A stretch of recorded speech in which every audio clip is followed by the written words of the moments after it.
안녕하세요. 그리려나입니다. 제가 이번 화에서 절정이라고 생각하는 장면이 있습니다. 이번 화가 굉장히 스펙타클했잖아요. 초반 정숙과 영호의 숙소에서의 대화부터 뭔가 상상력을 마구 자극하는 장면들이 이어졌고, 영호가 갑작스런 인터뷰에 이어 순자와 대화를 하게 되며 정숙이 폭주하는 장면, 또 주변 인물들 비상 걸리는 장면까지 재밌는 장면이 많았어요. 저는 다들 우왕좌왕하며 누구는 정찰하고 누구는 설득하고 이런 장면 보면서 대학교 때가 생각이 나더라고요. 딱 대학교 MT 갔을 때 저런 그림 있잖아요. 과묵하던 선배가 술 취해서 주정 부리고, 누구는 둘이 사라져 있고, 저쪽에서는 대학 선배 CC가 심각하게 싸우고 있고, 그 와중에 술 취한 동기 한 명이 폭주해서 실수하려고 하면 친구들이 말리고 설득하고 억지로 재우고. 저만 그랬던 건 아니겠죠? 저 같은 경우는 주로 사라지던 제가 방송으로 볼 때의 정숙이나 영호의 성향에 대해서는 다른 영상에서 많이 말씀을 드렸었고, 이번엔 영호의 새로운 모습을 보게 된 장면이 있었어요. 바로 영호를 기다리다 화가 난 정숙을 불러내서 두 번째로 대화를 하던 장면. 그 장면을 정확히 이해하기 위해서는 각자의 관점을 조금 자세히 들여다봐야 될 것 같아요. 일단 정숙의 입장.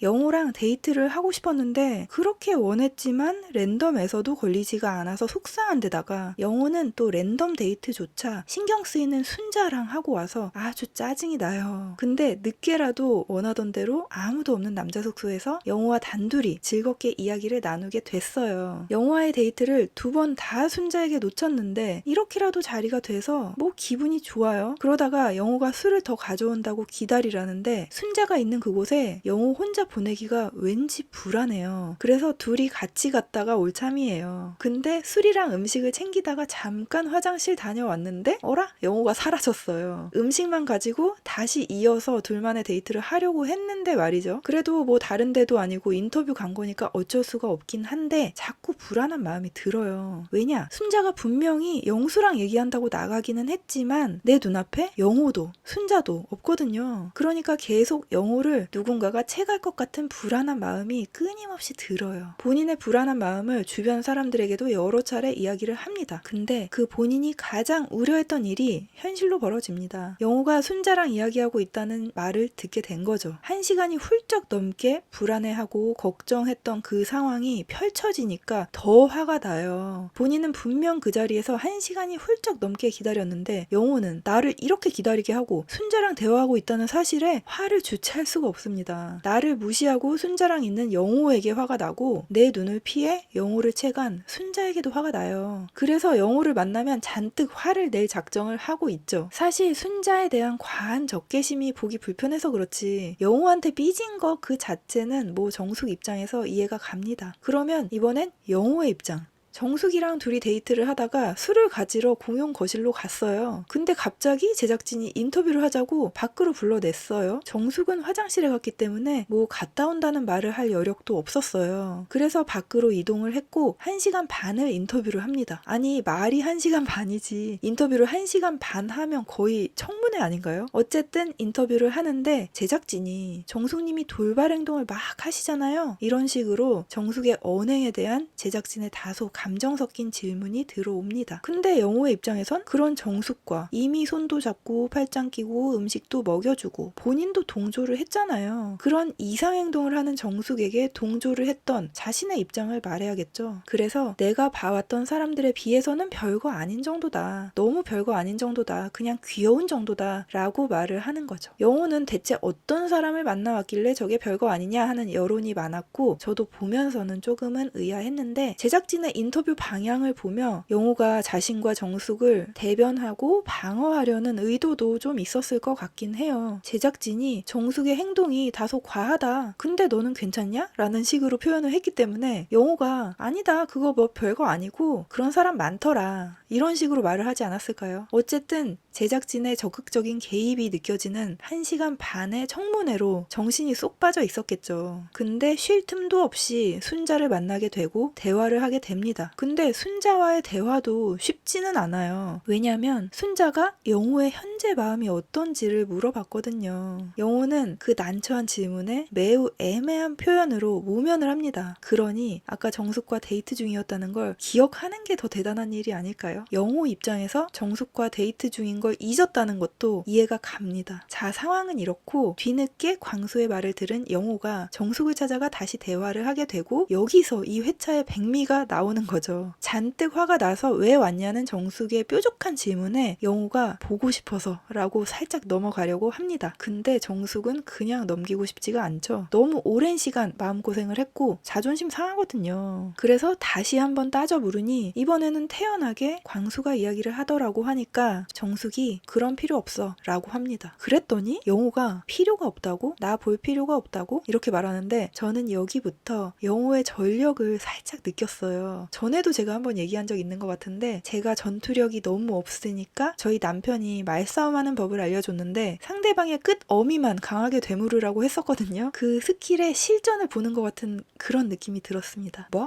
필요가 없다고? 일단 영호는 광수를 통해 정숙이 화가 났다는 정보를 알고 왔어요. 그래서 보고 싶어서 왔다며 가볍게 풀어보려고 했던 거죠. 근데 정숙이 그냥 넘어가 주지 않고 여기 온 게 너의 의지냐? 광수가 얘기해서 온 거냐? 추궁을 하죠. 영호는 자기 의지로 온 거라며 약간의 거짓말을 섞었고 정숙은 그게 아닌 것 같다며 불신하는 첫 번째 대립이 있었어요. 근데 영호가 눈을 피하질 않습니다. 결국 정숙이가 먼저 눈을 피해요. 그렇게 첫 번째 대립이 끝이 나는데 정숙은 뒷맛이 찝찝했을 거예요. 내가 막 다그치고 영호가 사과를 했어야 하는데 분명 그 장면을 시뮬레이션하고 왔는데 뭔가 진 느낌이 살짝 들거든요. 그래서 바로 다음 주제로 넘어갑니다. 정숙이 난 너랑 데이트를 제대로 해보고 싶은데 그게 안 될 것 같다. 또 순자가 낄 테니까. 정숙의 속마음에 순자가 계속 있고 오늘 밤 일이 해소가 안 된 거예요. 정숙은 순자를 끌고 와서 한 번 더 영호를 공격하고 싶어요. 오늘처럼 넌 또 순자랑 저우질할 거 아니냐. 그러니까 오늘 너 왜 그랬어? 그런 뜻? 그랬더니 영호가 너는 내 마음을 제대로 들어보지도 않고 1대1 데이트를 못할 거야. 꺼져. 이렇게 얘기하면 나는 뭐가 돼? 이렇게 정숙을 다그칩니다. 여기서부터 프레임이 데이트 중이었음을 잊고 정숙을 배려하지 못한 영호에서 제멋대로 생각하고 말을 뱉어 영호에게 상처 주는 정숙에게 딱 씌워지는 순간입니다. 그러니까 도리어 정숙이 변명을 하는 포지션이 돼요. 내 의지가 아니라 다른 여자들이 널 선택하기 때문에 못한다는 말이었다고. 근데 영호가 이 기세를 몰아서 한 번 더 몰아세웁니다. 그러니까 1대1 데이트를 못하니까 나 싫다, 짜증난다 이거잖아 지금. 이렇게. 그러니까 정숙이 아니야. 난 그냥 데이트를 하고 싶다는 뜻이지 그런 뜻이 아니야. 아쉽다는 거지. 결국 영호가 그래 무슨 말인지 알겠어.